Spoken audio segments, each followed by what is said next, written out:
Hey, everybody. I'm Diana Brown. With me, of course, is Dan Wilson. Together we are Binge Watch. And we're actually together for this wonderful interview with our upcoming guests, Rolland and Riches. That's right. And Rolland and Riches, Rich Baker and Rolland Lopez, have agreed to play in a set with Dan and I. We're so excited. So that's what we're going to be doing in our very next show coming up on the 16th of October. In the meantime, we wanted to give you a little insight into how they do their awesome improv magic. So we're going to ask them some questions, and they're just going to roll with their, see what I did there?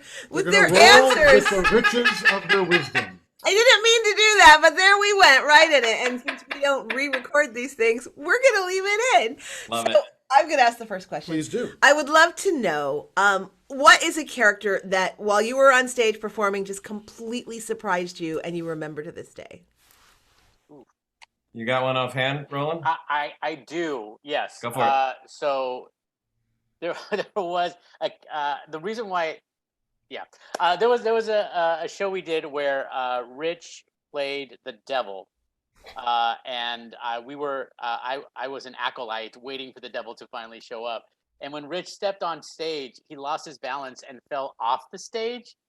And so all of a sudden we're like, oh, the devil, you let us down. We thought you were great. And so just that little mistake became part of the whole show, and it informed his character. And that has always stuck in my head of we had this this kind of sad devil who lost his balance and fell off. And yeah. The acolytes eventually found Christianity because the devil had tripped in front of them. Yeah. Yeah. I love that. He wasn't as cool as we thought he was going to be. Yeah. Mistakes really are gifts. They are. They absolutely are. Speaking of gifts, I have a question for you. Now, it has been said, I forget by who, that improv troupes are based around a form you like to do, but improv duos are based around a person you want to work with. How did you know the other person was the one? Cue romantic music.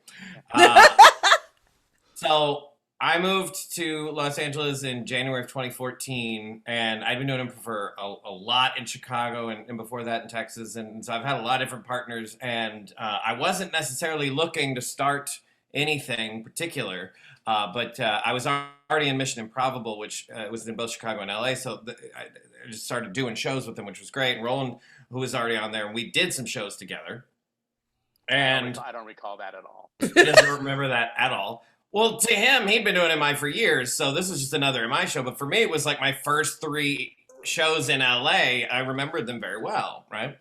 And I just really liked working with him on stage. And I asked if he wanted to write a sketch show together, and he goes, "Well, not really." And so I was like, "Well, you want to do some duo improv?" And he's like, "I guess." And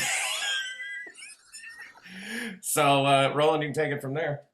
Yeah, so he texted me one day and he goes, I got us a showtime. It's a week, it's next Thursday or something. And all of a sudden it became real. I'm like, oh, I'm about to get on stage with just this guy who I don't know who the hell he is and where he came from and why he asked me. I don't know anything about him. I don't even remember doing improv with him. So I'm like, can we do a rehearsal? Mm-hmm. So he got us a spot in his apartment building.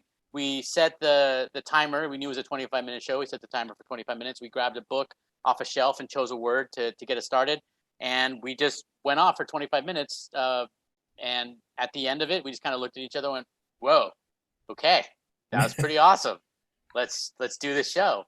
And that was it. It was just a really good, it was a great show. No one ever saw it. It lost to the ages, sure, no audience. But it was there's something here. And that was almost 8 years ago. Yeah. Jeez. So may I ask a follow-up question of Rich? So clearly Rolland did not have an instinct going in that this was going to be such a great match. What was it about Rolland, Rich, that made you go, he's the guy? For me, an improv partner is just like a writing partner or anything else. Talent is important, but chemistry is the most important thing.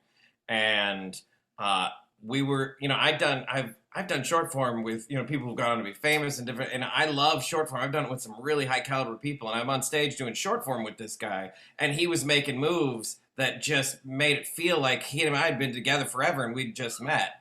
And he doesn't remember that at all. But to me, it was kind of like, I've had so many people across from me in a short form scene or game or whatever, and this just felt pretty magical in a very short amount of time. And I was like, I wonder, what else we could do. So that's why I proposed a sketch show, just because I was more interested in writing at the time, but he wasn't. And so I said, all right, well, we'll compromise. What about some long form, two-person? And so there it is. Clearly, you have to short form with a lot of frogs before you yes and your prince. When did you think of that, Dan, and how long were you sitting on it before you were like, wait, About a half and second, here? actually, but yeah. This is why I'm like, I want to do a duo. Who should I ask?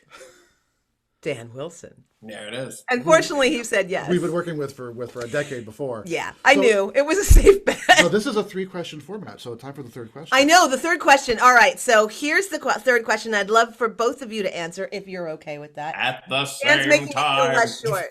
I'm sorry, I spoke right over I'm you. intentionally shrinking myself down so we can fit the No, I just did a bit. You said you both want to answer. I said, at the same time. That's right. Let's do it at the same time. Okay.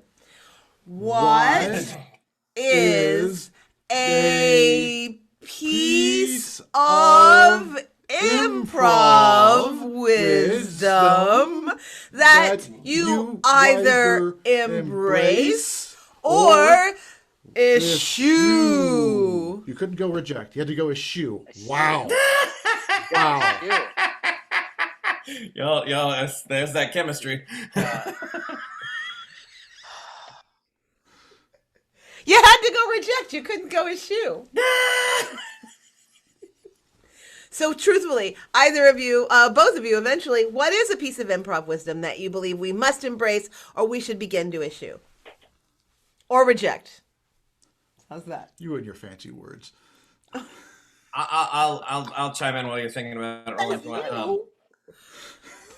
For me, the thing that I've seen the most that has helped people, including myself, the most is to embrace patience, because I think that a lot of us can get to that gear of like snap fast kind of which is a great gear to have. You should absolutely have that gear when you're a improviser. But the gear to just be silent, just wait. You don't have to go in right now. You don't have to do anything. This scene can breathe. And when I've seen like students or performers who clearly haven't embraced that much and embrace it, they're like, oh wow, there's a lot of power in silence, there's a lot of power in patience. And I think that's a general life rule of just like slow down, breathe. Patience like can help you a lot more often than we tend to think it does, but especially on an improv stage. Thank you, Rich. Yes, some love for that. Yeah. Rolland Lopez, please share. I would say a big thing is getting comfortable with being uncomfortable on stage. And I want to specify that I'm not talking about the kind of uncomfortable where you are where you're being treated poorly on stage or someone's not treating you well. I'm not talking about that. That's completely different. But I'm talking about those times when you know you are going right past your comfort zone in terms of putting yourself out there to the audience, or maybe you're doing a character that you've never done before, or you're doing something that's going on longer than you expect, that you're like, can I even keep this going?